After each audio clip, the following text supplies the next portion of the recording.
Good afternoon student.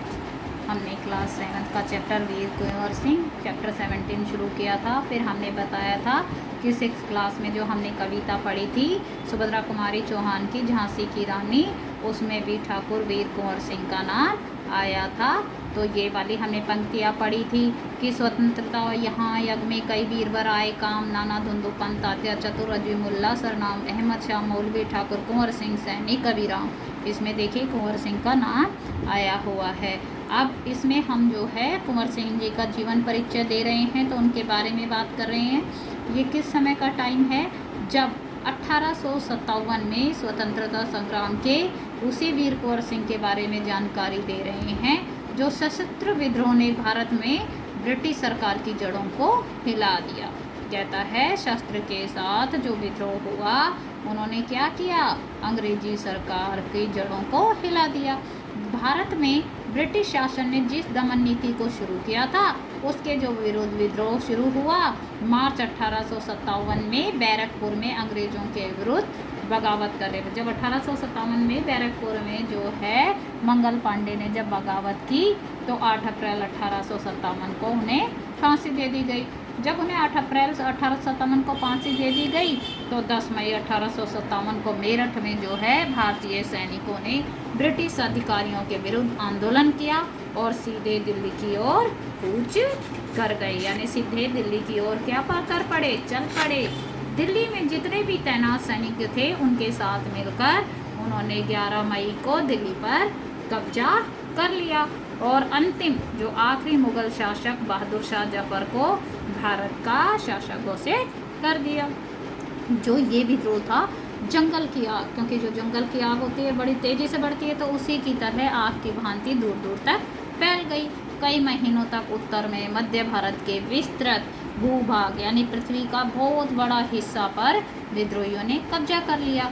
Delhi के अतिरिक्त जहाँ भीषण युद्ध हुए, बहुत ज़्यादा युद्ध हुए, वो कौन सी जगहें थी? उनके कौन से केंद्र थे? कानपुर, लखनऊ, बरेली, बुंदेलखंड और आरा। इसके साथ ही देश के अन्य कई भागों और भी स्थानीय भाग थे जहाँ पे विद्रोह हुए।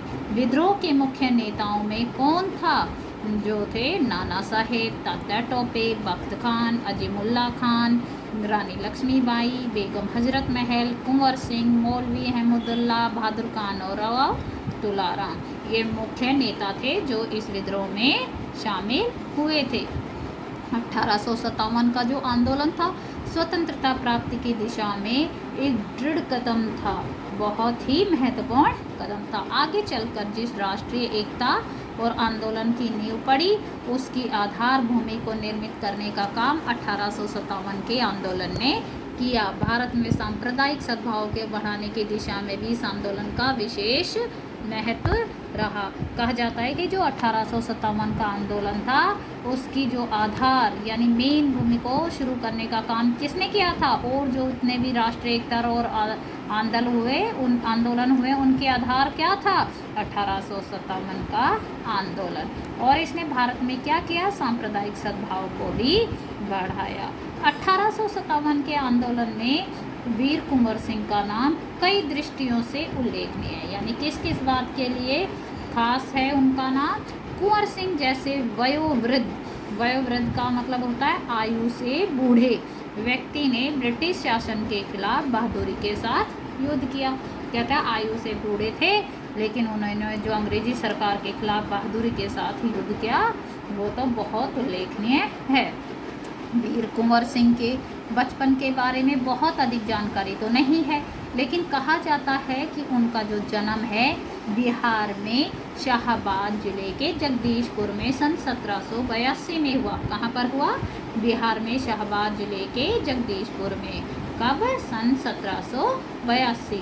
उनके पिता का नाम क्या था? साहबजादा सिंह। और माँ का नाम क्या था? पंचरतन कुंवर सिंह। उनके जो पिता थे साहबजादा सिंह, वो जो थे जगदीशपुर रियासत के जमींदार थे, परंतु उनको अपनी जमींदारी हासिल करने में बहुत ही संघर्ष यानी बहुत ही कठिनाइयों का सामना करना पड़ा। जो पारिवारिक उलझने थी यानी घर में जो प्रॉब्लम्स थी उनके कारण कुंवर सिंह के पिता बचपन में उनकी ठीक से देखभाल भी नहीं कर पाए। जगदीशपुर लौटने के बाद ही वे कुंवर सिंह की पढ़ाई लिखाई की ठीक से व्यवस्था कर पाए। कहते हैं जब वो जगदीशपुर वापस आए तभी उनके पिता ने कुंवर सिंह की पढ़ाई लिखाई पर ध्यान दिया। कुंवर सिंह के पिता वीर होने के साथ साथ स्वाभिमानी और उदार भी थे, दयालु भी थे और स्वभाव वाले स्वाभिमानी भी थे। उनके जो व्यक्तित्व का प्रभाव कुंवर सिंह पर पड़ा और अपने पिता के जो है असर उन किस पर पड़ा, कुंवर सिंह पर भी हुआ। कुंवर सिंह की जो शिक्षा दीक्षा की व्यवस्था थी उनके पिता ने घर पर ही की। वो कहते हैं उन्होंने किसको कहाँ पे पढ़ाया, उनको वहीं पे अपने घर पे ही। वहीं उन्होंने हिंदी, संस्कृत और फारसी सीखी। घर पर ही उन्होंने हिंदी भी सीख ली, संस्कृत भी सीख ली, फारसी भी सीखी। परंतु पढ़ाई लिखाई से ज़्यादा उनका मन किस में लगता था, घुड़सवारी में, तलवारबाजी में और कुश्ती लड़ने में लगता था।